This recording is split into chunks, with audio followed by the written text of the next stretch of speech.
Hello everyone, welcome back to my channel. तो आज इस वीडियो में मैं आपसे ये शेयर करने वाली हूँ कि ट्रीटमेंट के अलावा भी हमने और बहुत सारी चीज़ें करी थी, बहुत सारे उपाय करे थे जिनका रिजल्ट हमें 100% देखने को मिला है। तो अगर आप भी इन उपायों को करते हैं तो शायद आपको भी रिजल्ट देखने को मिले। तो देखिए, सबसे पहले तो आपको विश्वास होना चाहिए। अगर आप विश्वास से कोई भी चीज़ करते हो तभी वो आपको सक्सेस मिलेगी। अगर आप विश्वास नहीं करते हो उस चीज़ पे तो वो आपके लिए 100% वर्क नहीं करेगी। तो हमें विश्वास तो बहुत था, भगवान पे हम बहुत विश्वास रखते थे। तो जब ट्रीटमेंट हमारे सारे फेल होते गए तो हमने लास्ट में सोचा कि अभी हम पंडित जी को दिखाते हैं अपनी कुंडलियां। तो हम पंडित जी को दिखाने चले गए अपनी कुंडलियां। उन्होंने जब देखा तो उन्होंने बताया, दो चार चीजें बताई हमें और बोला थोड़ा सा दोष है तो आप ऐसा करो, संतान गोपाल स्त्रोत का एक पाठ होता है तो आप वो करवा लो अपने घर में।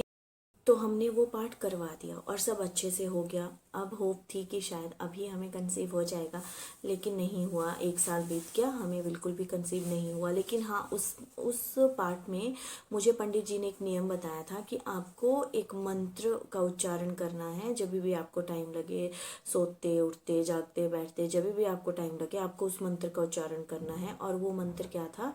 ओम देवकी सुत गोविंद वसुदेव जगतपतये देहि में तन्यम कृष्णम तामहम शरणम गतः। ये संतान गोपाल स्त्रोत का ही एक मंत्र है जिसमें हम संतान की प्राप्ति के लिए अरदास करते हैं। तो ये उन्होंने मुझे बोला था कि आपको करना है। तो मैंने इस मंत्र का जाप बिल्कुल अच्छे से किया था। पहले मैं बोल लिख मतलब पढ़ के बोलती थी, लेकिन धीरे धीरे मुझे ये याद हो गया। और तो फिर इस तरह से मुझे याद हो गया कि रात को अगर मेरी आंख 3 बजे भी खुल जाती थी तो यही मंत्र मैं जाप करने लग जाती थी। एक ये किया था। फिर उसके बाद हमें शनिवार का व्रत करने को बोला था कि आपको शनि दोष है तो आपको शनिवार एक एक पूर्णिमा का व्रत करने को हमें कहा था। एक पूर्णिमा वाले दिन जो व्रत किया जाता है ना, वो भी इसके लिए बहुत अच्छा होता है। इसलिए बोला था कि आपको पूर्णिमा का व्रत भी आपको करना है। तो ये भी हमें पंडित जी ने ही बताया था। इसके अलावा और क्या मैंने किया था कि हम मंदिर जब जाते थे, हमारे सोसाइटी में ही एक बहुत अच्छा मंदिर था जहाँ पे शिवालय भी बना हुआ है। तो मेरे हस्बैंड वहाँ पे जाते थे तो पानी चढ़ाते थे वो शिव जी के ऊपर, और वहाँ पे बेलपत्री चढ़ाते थे और फिर उस बेलपत्री को उनसे मांग के ले आते थे और मुझे देते थे और मुझे खाने को कहते थे और मैं उसको खा लेती थी। ये भी मैंने 2 या 3 महीने तक कंटिन्यूसली करा है। तो उसके बाद मुझे रिजल्ट देखने को मिल गया था। मतलब पूरे आस्था से करोगे आप तो आपको 100% रिजल्ट मिलेगा। अगर आपके मन में कोई भी डाउट है, कोई भी वो है, तब आपको फिर उसका रिजल्ट नहीं देखने को मिलेगा। मैंने पूरे दिल से, मतलब पूरे उससे मैं समझती थी कि नहीं, ये इससे पॉजिटिव ही। इसके अलावा हमने नवरात्रों में भी व्रत रखे थे पूरे 9 दिन के, और फलाहारी व्रत रखे थे जिसमें हमने खाना नहीं खाते थे, हम सिर्फ फलाहारी खाते थे 9 दिन तक। वो वाले व्रत भी रखते हैं, आज तक हम रखते आ रहे हैं उस चीज़ के लिए। तो माता से भी हमने बहुत मांगा है, बहुत सारी मन्नतें भी करी थी, बहुत सारी सबसे। इसके अलावा हिमाचल में एक मंदिर है, माँ सिमशा माता का मंदिर, जिनको संतान दात्री माता भी बोला जाता है। किसी ने मुझे उस मंदिर के बारे में बताया था और बोला था कि आप वहाँ पे अरदास करना, और पूरा एक प्रोसेस बताया था कि आपको कैसे कैसे क्या करना है। अगर आप वहाँ नहीं जा सकते तो आप घर से भी कर सकते हो।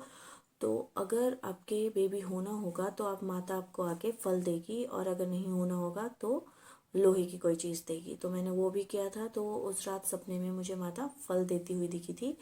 तो ये भी एक पॉजिटिव साइन था मेरे लिए। और जिस मंथ मैंने ये प्रक्रिया की थी उसी मंथ मैं कंसीव कर गई थी, उसी मंथ मैं प्रेग्नेंट हो गई थी।